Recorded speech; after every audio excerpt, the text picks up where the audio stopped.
Dans un petit village africain bordé de collines et de champs dorés, vivait Amina, une fillette de 10 ans au sourire lumineux.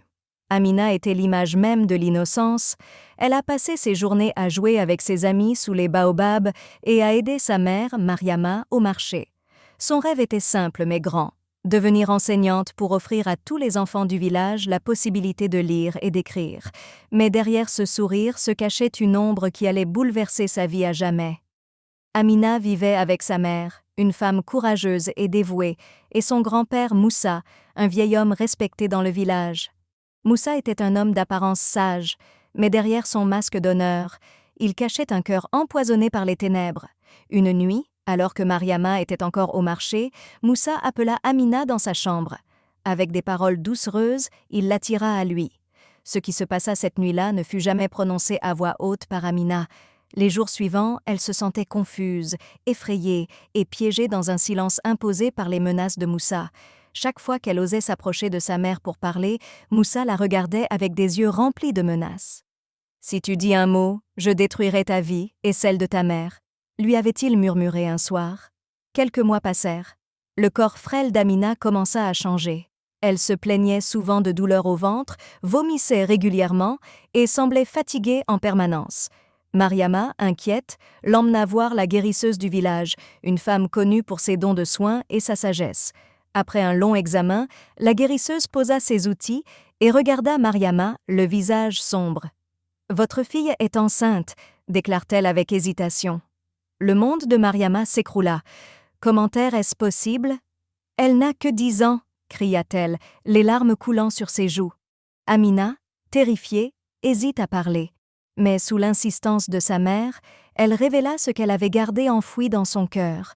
Moussa, fils grand-père bien-aimé, était responsable de cette abomination. Mariama, dévastée et furieuse, décide de confronter Moussa. Mais lorsqu'elle l'accusa devant les villageois, une partie d'entre eux refusa de la croire. Moussa, ce vieillard si respecté, ne pouvait pas avoir fait une telle chose. « Mariama, tu salis la réputation de ta famille !» crie l'un des voisins. « Moussa a toujours été un homme de bien, tu mens !» a ajouté un autre. Mariama se retrouva seule face au mépris du village. Mais son amour pour Amina lui donna la force de continuer. Une femme du village, Fatou, connue pour sa sagesse et son courage, a décidé de soutenir Mariama et Amina. Elle les emmena dans une ville voisine où elles rencontrèrent un avocat qui accepta de prendre leur cas. Pour la première fois, Mariama a envoyé un souffle d'espoir. Le procès fut long et éprouvant. Moussa nia tout en bloc, mais les preuves étaient accablantes. Finalement, Moussa fut reconnu coupable et condamné. Amina, malgré ses blessures, a trouvé le courage de se reconstruire. Avec l'aide de sa mère et de Fatou, elle reprit ses études.